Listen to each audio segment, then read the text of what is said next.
It began in Minneapolis. October 1997. A college student named Patrick McNeil, 21 years old, disappeared after leaving a bar in New York City. He was last seen stumbling down a sidewalk, followed closely by a van. His body was found over a month later in the East River, nearly 12 miles from where he vanished. It was ruled an accidental drowning. But a retired NYPD detective, Kevin Gannon, didn't buy it. He had worked that case. He remembered the security footage, the inconsistencies, the way the body was posed. And something else, the strange smiley face spray-painted under the bridge nearby. Small. Childlike. Creepy. Years later, more bodies surfaced. Literally. Across the Midwest and East Coast, dozens of young, college-aged men began to vanish under eerily similar conditions. Mostly white, athletic, academically successful males between 19 and 25. All went missing after a night out drinking. All were later found in rivers, lakes, canals. Most were assumed to have drowned while intoxicated. But then came the graffiti. Time after time, police found crude smiley faces drawn in spray paint near the last known locations or recovery sites. Some were hidden. Others obvious. Always the same, a circle, 2 dots, and a smile. At first, it was dismissed as coincidence. Urban areas are covered in graffiti. But the pattern grew. The number of cases ballooned past 40. Some believe there are over 100. And it wasn't just the graffiti. Many victims had water in their lungs that didn't match the body of water they were found in. Some had injuries inconsistent with drowning. Others had been missing for weeks, yet their bodies showed no decomposition. Something didn't add up. And slowly, the theory began to form. There wasn't one killer. There was a group. A network.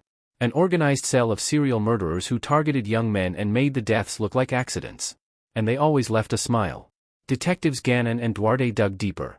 Their unofficial task force mapped out dozens of cases, focusing on victims who fit the same demographic profile: college-educated, physically fit, popular among peers, with no mental health or substance abuse history.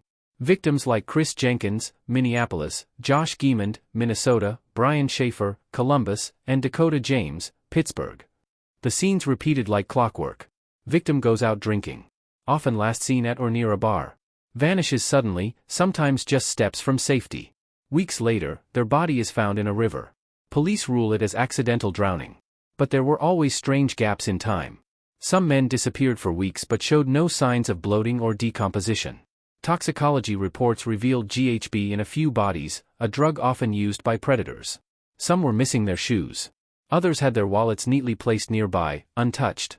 In case after case, family members insisted their sons weren't drunk enough to fall in. Many were strong swimmers. Some were found in shallow water that would barely reach their waists.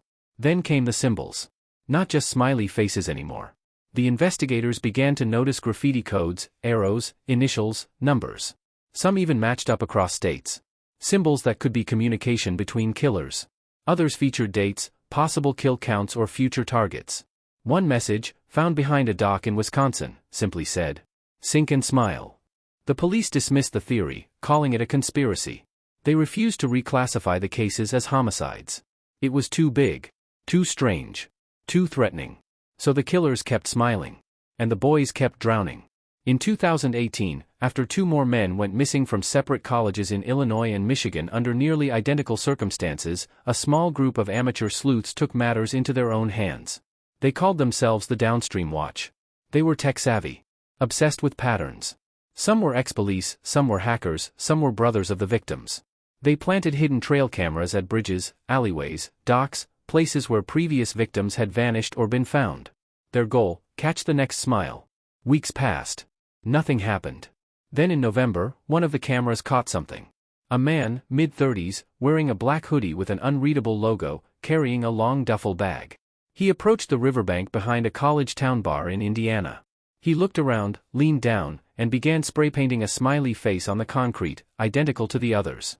Hours later, a 22-year-old student named Michael Carton went missing. 3 days later, his body was found less than 100 feet from that graffiti. He had no shoes. No alcohol in his system. Eyes wide open. The Downstream Watch shared the footage with police. The police said it was inconclusive.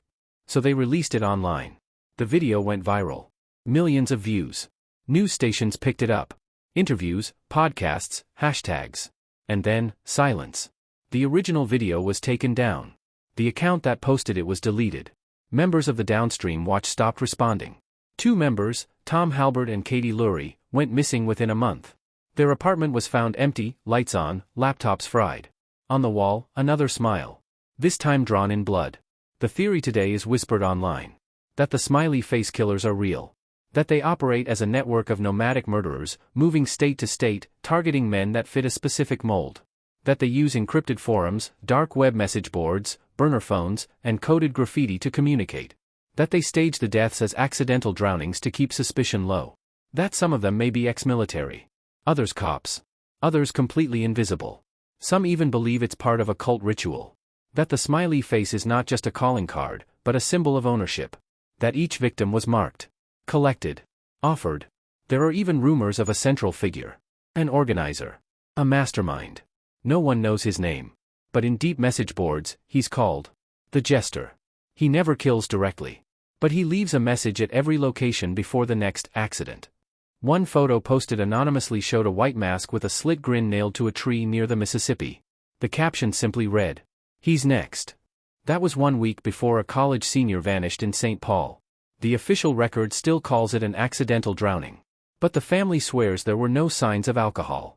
No signs of trauma. Except one thing. Under his fingernails? Paint chips. Bright yellow. The same color used in every smiley face ever found. The body count now? Over 70. Still no arrests. Still unsolved. Still smiling.